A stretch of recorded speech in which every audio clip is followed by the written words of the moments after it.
Kweduno vanobva kunorira pfene madokachere tauya nonhau dzanyasi zuva rochipfumbamwe mwedzi uno wachivabvu wadya jena gopuwa jena chairo wakanzi tekaira nomotika dzako iwewe nodare. Zimbabwe Anti-Corruption Commission yatadza kuita kuti nyaya yache yokusungiwa nokubatiwa kwaagweitiwa achinzi nyaya yokutekaidza mari zvisirizvo achibira vanhu pokare nokuwacha mari yatadza kubudirira. Unobva watoona kutoti takambozvireketa inonzi catch and release. Wanondokubata woita kunge pane zviripo wondosiya wozoburitsa havo. Vanenge vachiziwana kutamba kwavo muitiro wemazuva ese. Bepanhau Newsday rikureketa iro kutoti Chamisa ari kuita katomboka nyaya nevanhuwo sadhagi wakuru varimo kuti kwai pagoboeke kuti paitiwe kugadzirisiwa kwonyaya yesarudzo dzogorera pfuura. Heno kuti ichokwadi chere ivo vari kundoti makwai atanyepiwa nevakuru. Unosaya kuziva kuti wakuru wacho vari kuwanyepa vari kuwanyepa zvibva pai. Yaramba yedu takandoringa. Zimbabwe Anti-Corruption Commission ipapa yagoreketa kutoti tiribe kutsvaka kuti zvakareketiwa naMugabe yechokwadi chete kana kuti manyepo nokuti paribe munhu akamangara zviri pamutemo nyaya yekubiwa kwemari ma15 billion yakareketiwa iya. Apa ehoi reka hedu tirambe takazviringa kuti zvinoperera kupi, asi zviri kuratidza kutoti panokona paine zvimwe zvavari kuwandisa ipapa. Charamba zvedu takaringa tinenge tindokunyepai. Kembo Mohadi nyasi anga ari kunhandare yobhora yorufaro achiringa nokumema ipapo nokumaira nokusongoridza zvese pabodzipo kuti zvii zvaitika ikweyo. Kuenda koringa kunochinjei paribe chinochinja kodai andoti wakuru watekaira nawo ipapo imi gondinyepai kuti kwakamira sei zvandoitika zvibodzizvo anyepiwa oratidziwa mavhidhiyo zvinonetsei. Vanhu vanotoita kupedza mari yonyika vachitekaira vari gurumwandira kunga uchitekaira vachiita kunga mapfene vanofamba vari mubodziba. Unobva waita kuona kuti apa tikundojiwa mari mahara chaiwo chaiwo. Wakomana vanorairidza kumaruwa woArtus wagoti ivo taakumira zvokuita kuramwa mabasa kwatatiri kuita nyika yese nokutoti kwai wamwe wemasangano warairidzi wari kutitadzisa kuita izvi kuti zvokuramwa mabasa hazvibudirire. Ngavareke kugonangidzira wabiyawo kuti wari kuvatadzisa. Wanotadzisa chaivo vanovaziva asi wari kuwasha kuwareketa kamwe. Wakuruwo ndo wanotadzisa kuti zviitike izvozvo. Ndikaiti rambe hedu takaringa. Kumwe kunangidzirana kuri mukuitika munyaya dzomatongerwo enyika. WOZAPU wari kutungamirwa nomugwicho waiye Joshua Nkomo wari kureketa kuti kwai Shabangu yuyu anoda kuita zvokuba, anoda kunyepera kwaakagweita vanhu VOA kuti kwai isusu tiri kureketa naye katomboka nyaya yekuti tione kureketa noZANU-PF hwiiba paribe zvakadando. Unobva waita kuona kuti Shabangu uyu achakona kupinda panyahwa chaipo. Ticharamba takaringa kuti zvinopera mushechere kana kutoti wanenge wakutomuhwisapo kare. Kai tigozviringa tigokunyepai kana paino zvinenge zvaakuitika. Nzara yegore rino yaita kutsviriridza, yaita kuzunza vanhu. Kureketa kuno kwai vanhu vanosvika mamirioni manomwe anozviuru mazana matanhatu 7.6 million pachirungu zvowanhu munyika vari kutoda chokudya kuti wabatsirike ipapa. Asi kwai vanosvika mamirioni matatu nozana rochuru 3.1 million ipapa kwai vari kutoda izvezvi makunokuno yano chaiwo kuti wabatsirike.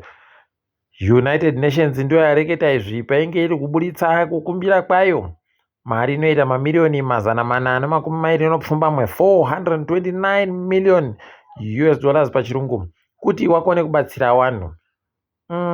Kuno kana UN iri kuda mari yakadandi ko yaireketiwa novakuru venyika vamunangarwa vachiti tirikuda mabhirioni mairi okuti tibatsire vanhu nezvokudya.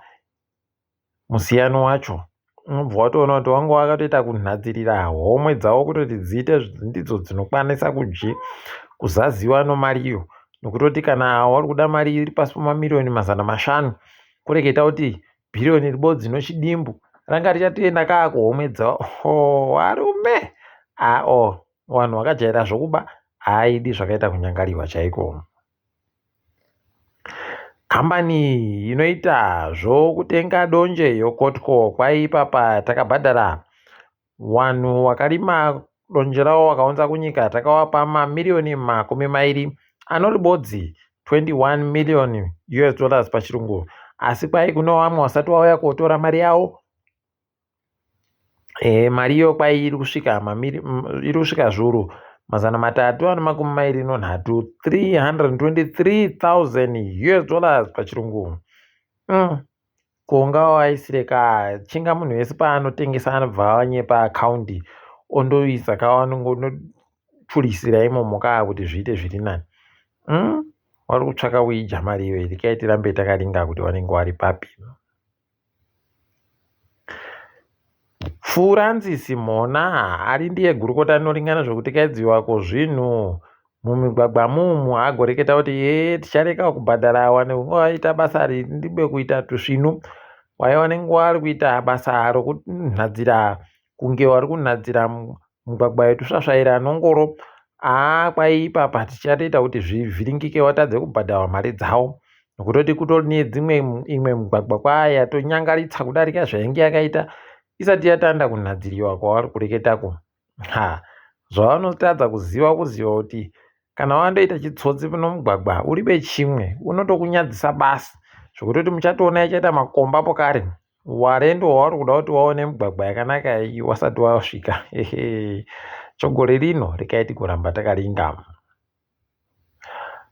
Nyasi mugwicho wamunangarwa David Munangarwa agoreketa kutoti chokwadi kuti kana zvinhu zvese zvakaringana kuribe munhu anoenda kotsvaka mari yokunze kwenyika kumusika wokunze.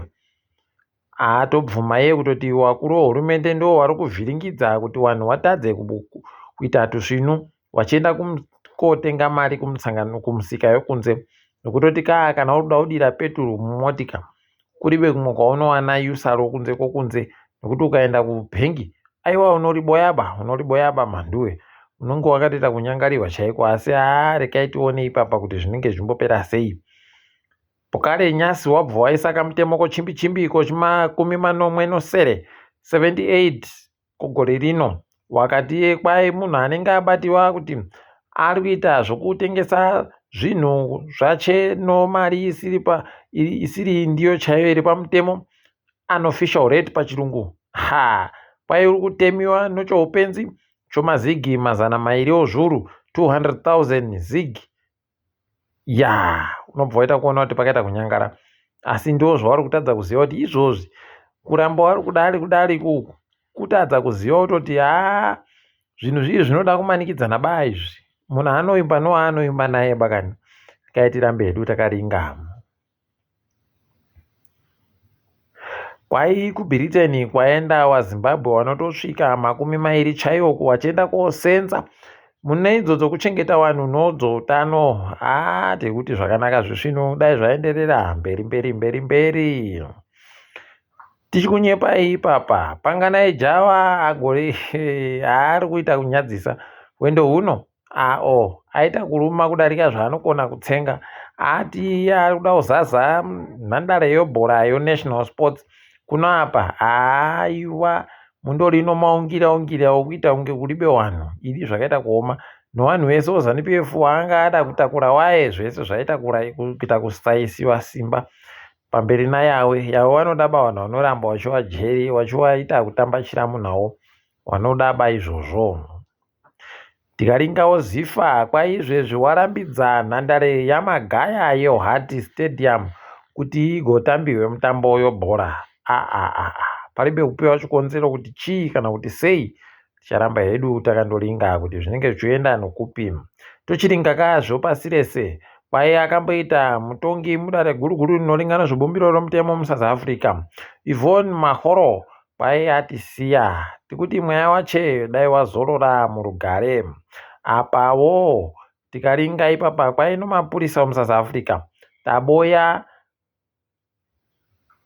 zvokuti vanhu vayambuke nazvo zvinoisiwa mweya, zvinopombewa mweya kuti zviyangarare pamusoro pomvura, zvinosvika 9 zvatatiri kufungira kuti ndo zvinhu zviri kuseenzesiwa kuti vanhu vayambutse zvinhu zvisiri pamutemo kubira hwizi.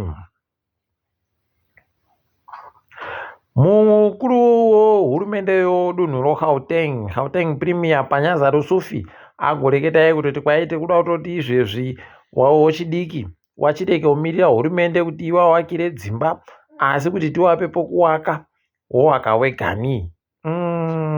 Apa rikaitiwa nesarudzo dzidzi dzinonyaya yedu mabuya angu, tichaona kuti zvichaitika chire kana kuti kunenge kuri kutungana kwombudzi kwega. Niger noBenin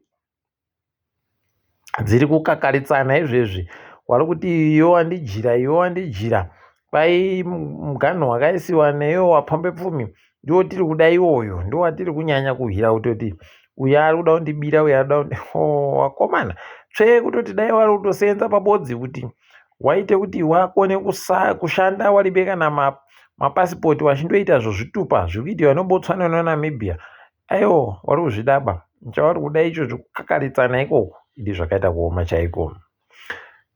Kamaniyo ndege yokuSenegal kwai izvezvi yaita imwe ndege yaita kumhara zvokuita kumanikidzira yorudzi rweBoeing 737-300. Mabuja pakaita kunyangara izvezvi kwai kwatokuwara vanhu vanosvika 10.